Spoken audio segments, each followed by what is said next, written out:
Seguimos con la Suma contra Gentiles de Santo Tomás de Aquino. Estamos en el libro tercero, capítulo 154. Los dones de la gracia gratis dada, en el cual se trata también de las adivinaciones de los demonios. Este capítulo es un poco largo, por consiguiente seguramente que lo dividiremos por lo menos en dos partes. Como el hombre no puede conocer lo que no ve por sí mismo si no lo recibe de quien lo ve, y la fe trata de lo que no se ve, es menester que el conocimiento de aquello que pertenece a la fe se derive de aquel que lo ve por sí mismo, y este es Dios, que se comprende a sí mismo perfectamente y ve naturalmente su propia esencia. Capítulo 47. Pues de Dios tenemos la fe.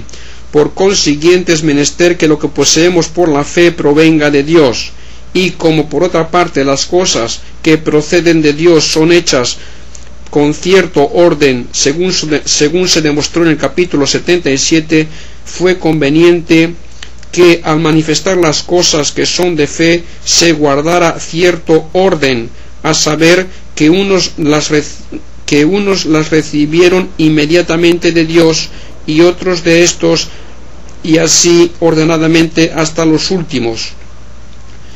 Donde quiera que existe un orden de cosas, es preciso que lo más próximo al primer principio sea lo más virtuoso, como se ve claramente en este orden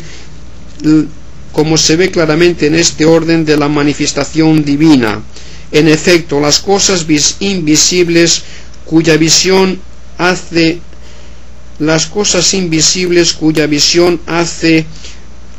bienaventurados, sobre las cuales versa la fe, son primeramente reveladas por Dios a los ángeles bienaventurados mediante una visión clara, como consta por lo dicho en el capítulo 79. A continuación, interviniendo el ministerio de los ángeles, son manifestadas a algunos hombres, no ciertamente por una visión clara, sino con una certidumbre que proviene de la divina revelación, y esta revelación se hace realmente por cierta luz inteligible e interior que eleva la mente a percibir aquellas cosas que el entendimiento no puede obtener por su propia luz natural. Pues así como por la luz natural el entendimiento se cerciora de las cosas que conoce con tal luz como de los primeros principios, así también tiene certidumbre de las cosas que conoce con la luz sobrenatural.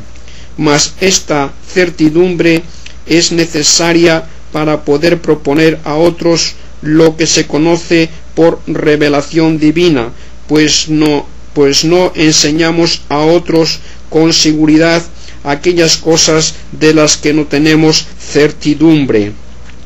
Y con dicha luz que ilumina interiormente al entendimiento, hay alguna vez en la divina revelación otros auxilios interiores o exteriores del conocimiento. Por ejemplo, una palabra oída exterior y sensiblemente, que es formada por virtud divina o percibida interiormente por la imaginación, por las cuales el hombre adquiere el conocimiento de las cosas divinas mediante la luz impresa interiormente en el entendimiento. Por consiguiente, tales auxilios no bastan sin la luz interior para el conocimiento de las cosas divinas, mientras que la luz interior es suficiente sin ellos. Esta revelación de las cosas invisibles de Dios pertenece a la sabiduría, que es propiamente el conocimiento de las cosas divinas. Por esto se dice que la sabiduría de Dios, a través de las edades, se derrama en las almas santas. Dios a nadie ama sino al que mora en la sabiduría.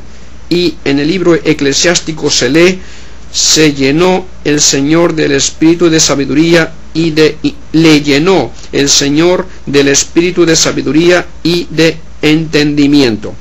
Mas, como las cosas invisibles de Dios son conocidas mediante las criaturas por la gracia divina, no sólo se revelan a los hombres cosas divinas, sino también cosas humanas, lo cual parece pertenecer a la ciencia. Por eso se dice, Él nos da la ciencia verdadera de las cosas y el conocer la constitución del universo y la fuerza de los elementos. Y el Señor dijo a Salomón, la sabiduría y la ciencia te doy. Lo que el hombre conoce no puede darlo a conocer convenientemente a otros sino por medio de la palabra.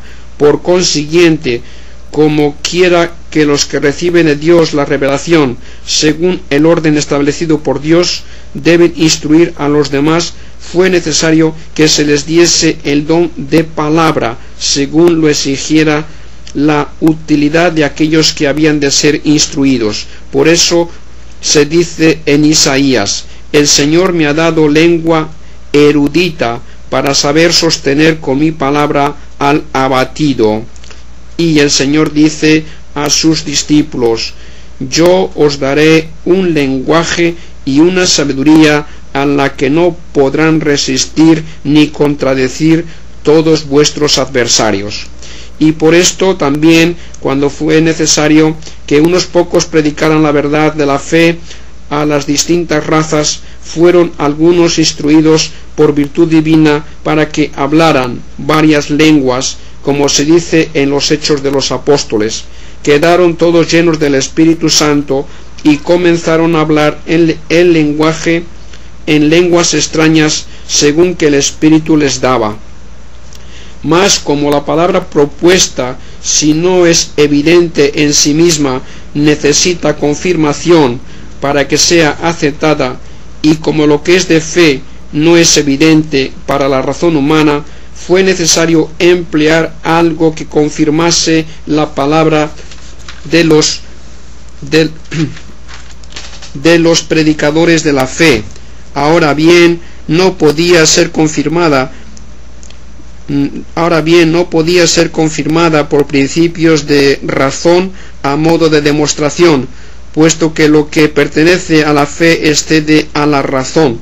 Luego fue necesario que la palabra de los predicadores fuese confirmada con algunos indicios mediante los cuales se demostrara evidentemente que tal palabra había procedido de Dios, cuando los predicadores obraban tales cosas, sanando enfermos y haciendo otros milagros que sólo Dios puede hacer.